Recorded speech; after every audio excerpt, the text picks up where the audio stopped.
It is April, ladies and gentlemen, which means it is time for a channel update. Now, first of all, I've never been much of a fan of April Fool's pranks or jokes. So, while this channel update is coming out on the 1st of April, all of this stuff is for real. We're going to talk about what's coming up on the channel and so on, but let's get into the first thing that you all have been asking about. The European Copyright Directive. I spoke about it at length in the last update, and we even had a small extra channel update about it. And this one I wish was a prank, but it isn't. Despite our best efforts, the directive was passed a little over a week ago in the European Parliament. And the whole thing was done in what I can only describe as a mockery of democracy. So this is how liberty dies. With thunderous applause. Lots of members of Parliament after the vote claiming that they had voted incorrectly, but of course the vote stands. And then immediately afterwards a whole lot of people started actually telling the truth about what the law actually meant. All of the people that just before claimed that it was not going to require filtering of the internet now say, oh, you have to filter the internet. But we're not going to dwell on that whole procedure. I will say one thing though. If you're old enough to vote in the coming European Parliament elections, please look up how your country's representatives voted. And do not vote for any party that contributed to this in any way. Not even if that party's representatives were split between yes and no and you could vote for a person, just do not vote for those parties.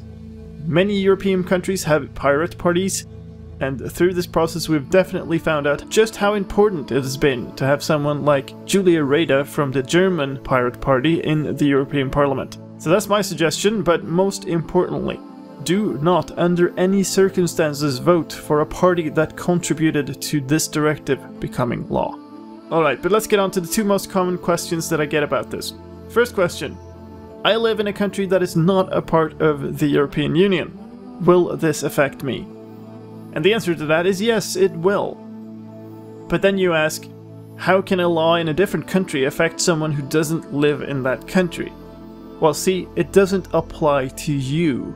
It applies to the companies who operate in those countries, and those companies run websites that you also use, like YouTube, Twitch, Facebook, Twitter, Instagram, and so on.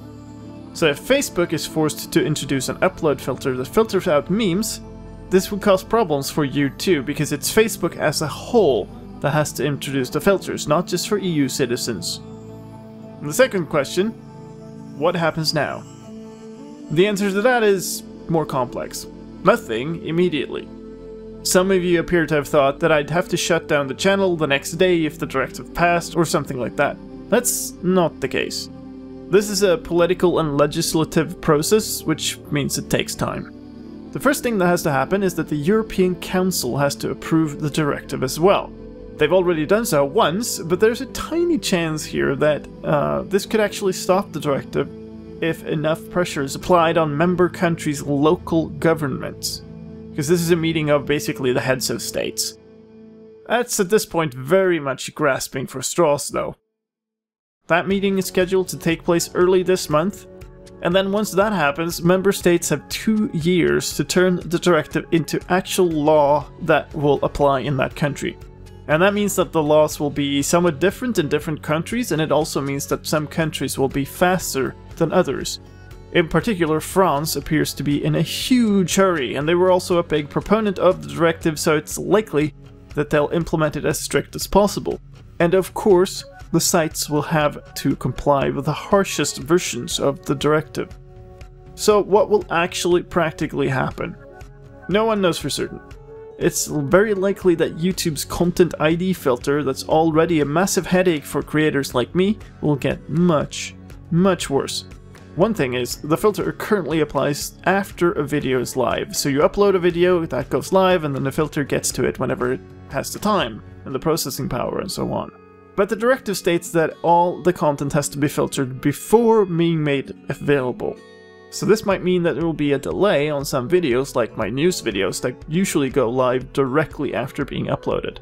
I also use a lot of music in my videos, and I've been very strict on making sure that I have the appropriate licenses for those tracks. But with this directive, it's now required that YouTube make sure that I have such a license, and it's YouTube that's liable if I don't.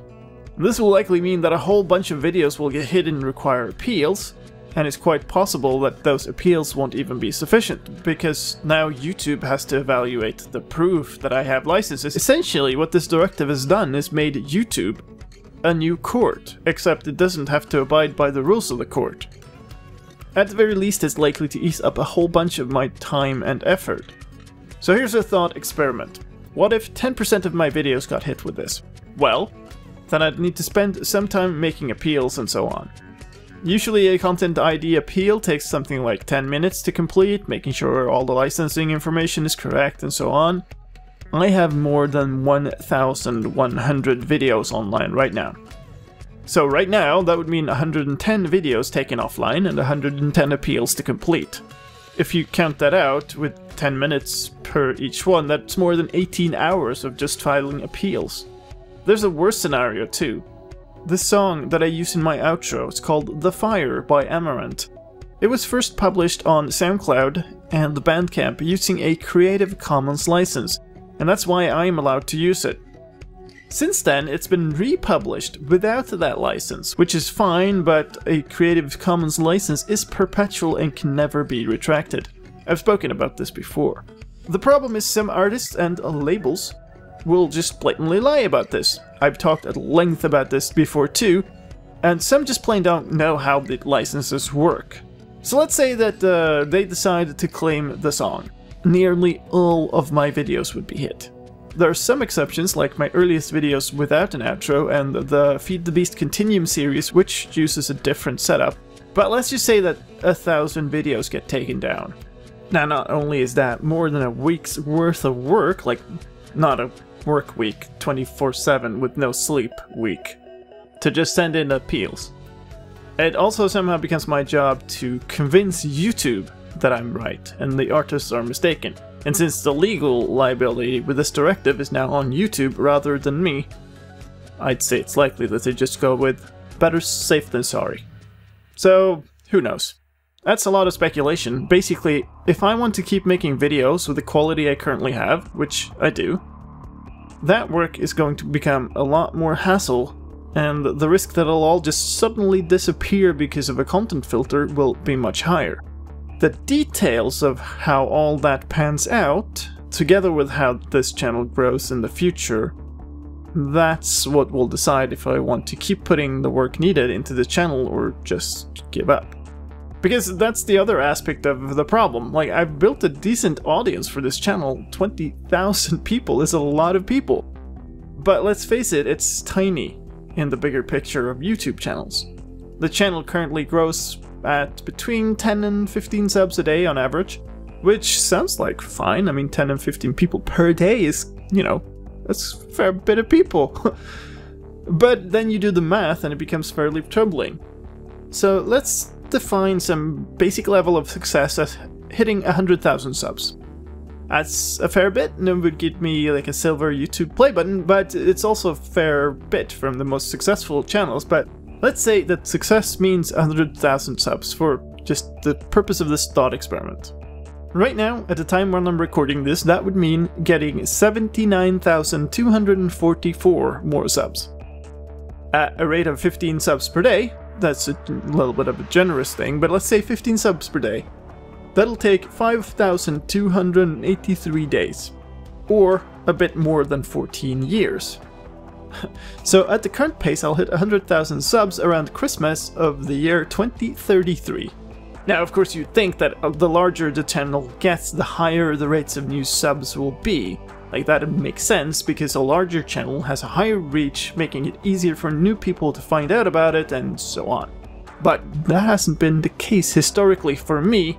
The current subs per month count is just marginally higher than it was 2 years ago, which worries me. So I think you see my problem here. Somehow, the channel's trajectory has to start going upwards a bit steeper. I do have some tricks up my sleeve for that, still, but to those of you who are listening to this, you are my best allies. If you see a good place to drop in a mention of my channel or to post a link to one of my videos, then please do it. Me promoting my own stuff isn't nearly as effective as my stuff being recommended by my viewers. Every bit helps, and the more we can do that isn't controlled by the whims of the YouTube algorithm, the better. Anyway, this is getting long, so let's round off with what's coming up in April. Well, Feed the Beast Continuum is going to keep going on as usual. There are 2 videos per week on that now. Of course, the snapshots videos are going to continue as long as they're a snapshot. We're in the bug fixing phase now, so the release is approaching. There's still no official date for it, but of course as soon as it happens there will be a big What's New in Minecraft 1.14 video. I also do map making streams every Sunday, which happen on my Twitch channel, so if you're not already following that, please drop on over to twitch.tv/slicedlime, give that a follow. It's usually a lot of fun, and it's great to be able to let my viewers come with the ideas and suggestions for the maps I make. And also sometimes we do playtests and stuff in multiplayer, so if you want to have a chance at playing with me and playing my games before anybody else, then that's the perfect opportunity. Later this month, a week before Easter, I'm also going on a vacation for a week. So that week there will be pre-recorded content and I'll have to skip one of the map making streams. Sad to miss out on it, but it'll be good to take a bit of a break, and we're gonna go to an island called Mauritius, so that's gonna be a good change of scenery. One more thing I want to talk about is my new challenge pack for Minecraft. It's called The Chosen Challenge. It's in beta right now, and it's just about to have its first full release, I think, because it's looking pretty good now, so I expect that to happen reasonably soon as well, and we'll have a trailer and maybe a first playthrough thing of it. So that's exciting. There are some other interesting things going on as well that I can't really talk about yet, so hopefully I'll have another new and exciting announcement soon, either later this month or maybe in the next channel update, who knows. And with that, I think that's enough of me ranting for one channel update. As always, thank you for all of your support. Without you, none of this would have been possible. This is slicedlime, signing off.